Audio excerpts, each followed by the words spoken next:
আসসালামু আলাইকুম। ব্লুটাস career and skill একাডেমির পক্ষ থেকে সকলকে স্বাগতম। আশা করি সকলেই ভালো আছেন। আজকে সম্পূর্ণ ভিন্নধর্মী একটা বিষয় নিয়ে হাজির হয়েছি। বিশেষ করে যারা ইন্টারমিডিয়েট পাস করেছেন, এইচএসসি পাস করেছেন, অথবা আলিম আলিম পাস করেছেন, অথবা অনার্সে পড়েন ফার্স্ট ইয়ার, সেকেন্ড ইয়ার বা থার্ড ইয়ার, এবং যাদের মধ্যে সুপ্ত বাসনা আছে শিক্ষক হওয়ার, যারা এইচএসসি পাস করে শিক্ষক হতে চান, আলিম পাস করে শিক্ষক হতে চান, তাদের জন্য আজকের বিষয়টা খুবই গুরুত্বপূর্ণ। তাদের নিয়ে আমরা বিষয়টা আলোচনা করব। আপনারা অবশ্যই বুঝতে পারছেন যে আসলে কোন বিষয় নিয়ে আলোচনা করতেছি। সেটা ইন্টারমিডিয়েট পাস, এইচএসসি পাস, আলিম পাস যারা করেছেন এবং কি শিক্ষক হতে যাচ্ছেন, তাদের জন্য সুবর্ণ সুযোগ। কি সুযোগ? নিবন্ধন পরীক্ষার মাধ্যমে আপনি খুব সহজেই একজন শিক্ষক হতে পারতেছেন, কেবলমাত্র আলিম পাস অথবা ইন্টারমিডিয়েট বা এইচএসসি পাস করে। বুঝতেই পারতেছেন যে চাকরির বাজারে যেখানে হাবুডুবু খাচ্ছে লক্ষ লক্ষ প্রার্থী, সেখানে আপনি ইন্টারমিডিয়েট পাস করে শিক্ষক হওয়ার একটা সুবর্ণ সুযোগ কিন্তু আপনার জন্য রয়ে গেছে। এখন আমি আলোচনা করব শিক্ষক আপনি কিভাবে হবেন। এই নিবন্ধন পরীক্ষার মাধ্যমে এমপিভুক্ত যে মাদ্রাসাগুলো আছে, এখানে আবেদন করতে হয় মূলত তিনটা ক্যাটাগরিতে। এনটিআরসি তিনটা ক্যাটাগরিতে সার্কুলার দেয়। একটা কলেজ পর্যায়ে, একটা স্কুল পর্যায়ে, আর একটা থাকে স্কুল 2 পর্যায়ে। তো ইন্টারমিডিয়েট পাস যারা বা honours first year, second year, third ইয়ারে যারা আছেন তাদের জন্য, অথবা ডিগ্রি পাস যারা আছেন তাদের জন্য কি স্কুল পর্যায়ে 2 এটাতে আবেদন করতে হবে। এটাতে আবেদন করলে কি হবে? আপনি কোথায় শিক্ষক হবেন? আপনি একজন জুনিয়র শিক্ষক হিসেবে নিয়োজিত হবেন। এটা মূলত এটার আরেকটা নাম এটা ইবতেদায়ী শিক্ষক। ইবতেদায়ী কি মাদ্রাসা লেভেলটা, তাই না?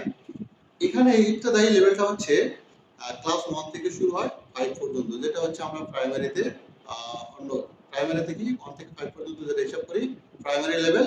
এই মাদ্রাসা লেভেল এটাকে বলা হয় ইবতেদায়ী। তাহলে বুঝতে পারতেছেন কত সহজেই।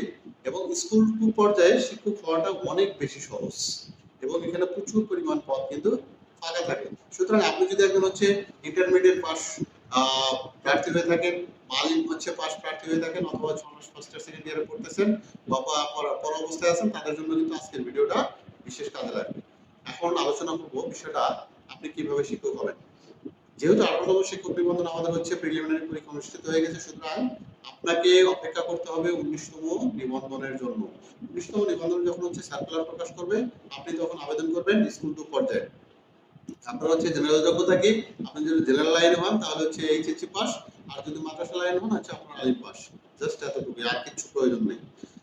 এটাকে টিকতে গেলে আপনাকে কি করতে হবে? 3টা স্টেপ পার করতে হবে। কি স্টেপ? একটা প্রিলিমিনারি স্টেপ, একটা রিটেন স্টেপ, আর একটা ভাইভা স্টেপ। এই 3টা স্টেপ পার করলে আপনি ফাইনালি কি হয়ে যাবেন? একজন নিবন্ধন সনদধারী হয়ে যাবেন।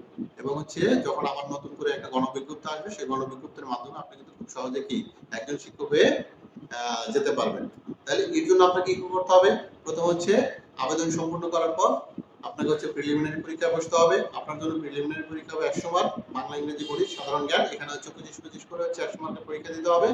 আপনি প্রিলিমিনারি কোয়ালিফাই হওয়ার পর আপনার জন্য রিটেন দিতে হবে। রিটেন খুবই সহজ একটা বিষয়। আপনার জন্য মাত্র নির্ধারিত 2টা বিষয় থাকবে। আপনি বাংলা এবং ইংরেজি এই 2টা বিষয় আপনাকে রিটেন পরীক্ষা দিতে হবে, যেখানে বাংলায় 50 এবং ইংরেজিতে 50 মার্ক থাকবে। এই 50 100 মার্কসে কি আপনি পরীক্ষা দিবেন, এবং আপনার প্রতিযোগীর সংখ্যা কিন্তু খুবই কম থাকবে, খুবই কম থাকবে। আপনি রিটেন পাস করে যখন ভাইভা কোয়ালিফাই হয়ে যাবেন, আলটিমেটলি আপনি কি হয়ে গেলেন? একজন গণবিজ্ঞপ্তি প্রকাশের মাধ্যমে আবেদন করে কি একজন শিক্ষক হয়ে গেলেন। আপনার সুযোগ সুবিধা কি? আপনি এমপিভুক্ত যখন শিক্ষক হয়ে যাবেন, তখন আপনার বেতন হবে কিন্তু কত? 9300 স্কেলে। এর সাথে সাথে আপনি আরো অন্যান্য সুযোগ সুবিধা পাবেন। বাড়ি ভাড়া পাবেন, মেডিকেল ভাতা পাবেন,